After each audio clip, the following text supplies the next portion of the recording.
আসসালামু আলাইকুম। সম্মানিত সুপ্রিয় শ্রোতা মণ্ডলী, আসসালামু আলাইকুম। দেশে ও দেশের বাইরে থেকে যারা আমাদের ইউটিউব চ্যানেলটি দেখতেছেন তাদের সবাইকে আন্তরিক প্রীতি ও শুভেচ্ছা জানিয়ে শুরু করতেছি আজকের ভিডিও। দর্শক, আজকে আমরা আমাদের ভিডিওতে একজন অসহায় মানুষকে নিয়ে আসছি। তার জীবনে কিছু কথা আপনাদের মাঝে তুলে ধরবো। দর্শক, ভিডিওটা না টেনে সম্পূর্ণ দেখলেন, ওনার ফোন নাম্বারটি ভিডিওতে পাবেন। আসসালামু আলাইকুম। ওয়ালাইকুম আসসালাম। কেমন আছেন আপনি? এই তো আলহামদুলিল্লাহ আছি। ভালো আছেন? নাম কি? জান্নাতে। জান্নাতি। কে কে আছে পরিবার বর্তমানে? মা আছে, ছোট একটা বোন আছে। মার ছোট বোন? হ্যাঁ। বাবা নেই? বাবা থাকলে আর প্রতিবেদনে আসতাম, লেখাপড়ার জীবন থুইয়া। লেখাপড়া কতটুকু? ক্লাস 9 পর্যন্ত পড়ছি। তারপরে কি বন্ধ আছে নাকি চলমান? লেখাপড়া করতে পারি নাই, বাবা মারা যাওয়ার পর থেকে আর্থিক সমস্যার জন্য লেখাপড়া হয়ে ওঠে নাই। একবার বন্ধ। আপনার মা কি করে? মা কি করবো, বৃদ্ধ মানুষ, বাড়িতেই থাকে। বাড়িতেই থাকে? আপনার কোথায় থাকেন এখন? দেশের বাড়ি রংপুর, এখন বর্তমানে আছি নারায়ণগঞ্জে। আচ্ছা, রংপুরে না? ছোট ভাইটা কি করে, বাসায় থাকে না লেখাপড়া করাচ্ছেন? ছোট বোন লেখাপড়া করাইতেছি না, লেখাপড়া কোনো ঠিক মতো খাইতেই পারি না, দিন আনি দিন খাই। মাদ্রাসায় পড়াইতেছি আর কি, দুঃখের শেষ নেই। আচ্ছা, সুন্দর মানুষ, 9 পর্যন্ত পড়ছেন, আর 2 ক্লাস পড়লেই তো কিছু একটা করতে পারতেন। ভাগ্যে তো সবকিছু থাকে না, বলে না স্বপ্ন কখনো পূরণ হয় না, স্বপ্ন সবসময় দেখাই যায়, অপূর্ণ থাকে ওইটাই। স্বপ্ন তো অনেকে ছিল, বাবা মারা যাওয়ার পরে হয় না। আপনার মা কিছু করে না? কি? আপনার মা কিছু করে? মা বৃদ্ধ মানুষ, কিছু করে না, অসুস্থ মানুষ। সংসার চলে কিভাবে এখন? সংসার চলে ওই যে কুটির মুটি কাজ করি, যেই কাজে পাই ওই কাজে করি, আবার গার্মেন্টসে কাজ করি। আর বাংলাদেশের যা অবস্থা, এখন গার্মেন্টসও করে দিচ্ছে। সব তো বন্ধই, কেমনে করবেন? তার শোনা না পারতে পারে, আবার আসছে প্রতিবেদনে।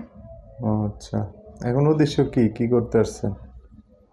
কি করতে আসছি, যা কষ্টই পড়ে আসছি নতুন করে, আর কি বলবো, আমি তো সবই বলছি আর সবাই সব জানে, আমি অনেক কষ্ট না, পড়ে সবাই আসছি। জানে না তো, যারা নতুন দেখবো আপনার ভিডিও তারা তো জানে না।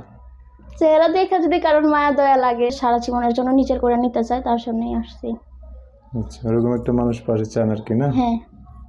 যোগাযোগ ব্যবস্থা কি? ফোন নাম্বার আছে। নাম্বার বলতে পারবেন? বলতে পারবো, মুখস্থ নেই। মুখস্থ নেই, বলতে পারবেন তো? না, দেখে আর কি বলতে পারবো, এমনি মুখস্থ নেই। আচ্ছা, দেখে বলে দেন যে আমার নাম্বার এই যে মোবাইলে তোলা আছে, বলে দেন। আপনার ফোনে? হ্যাঁ, এটা তো আমার ফোনে। 01 01 32 32 15 15 65 65 308। 308। আচ্ছা, ঠিক আছে। দর্শক, নাম্বারটা আমি সুন্দর করে স্ক্রিনে লিখে দেবো।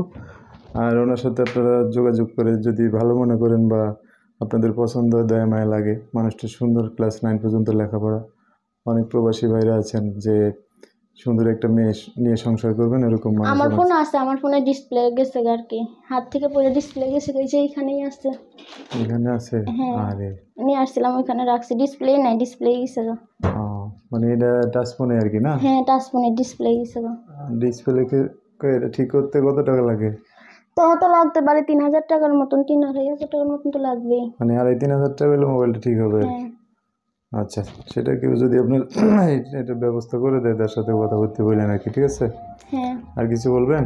কি বলবো, আর কষ্ট করে প্রতিবেদনে আসছি, চাই এমন একটা মানুষ, যেমন কষ্টের মানুষ, যেমন বুঝছে আমার সঙ্গে কথা বলে, বড় এমন মানুষ ভাবে, যেমন কথা না বলে যায় তা আরো কষ্ট পায়, এমনিতেই অনেক কষ্টের মানুষ। এই বাসাতেই থাকেন না? হ্যাঁ, এইখানেই ভাড়া থাকি। ফ্যান নাই? আছে ফ্যান, ঘুরে না, কারেন্ট নাই নাকি? মিটারে টাকা দুর্বল হয়ে গেছে, নষ্ট হয়ে গেছে। হ্যাঁ, কই কি। ঠিক আছে, আল্লাহ চাইলে সব কিছু হবে। তো আপনি ভালো করে কথা বললেন, হ্যাঁ? হ্যাঁ, ইনশাল্লাহ। দর্শক, আজকের ভিডিও এই পর্যন্তই, দেখা হবে নতুন কোনো ভিডিওতে। সবাই ভালো থাকবেন, আল্লাহ হাফিজ, আসসালামু আলাইকুম।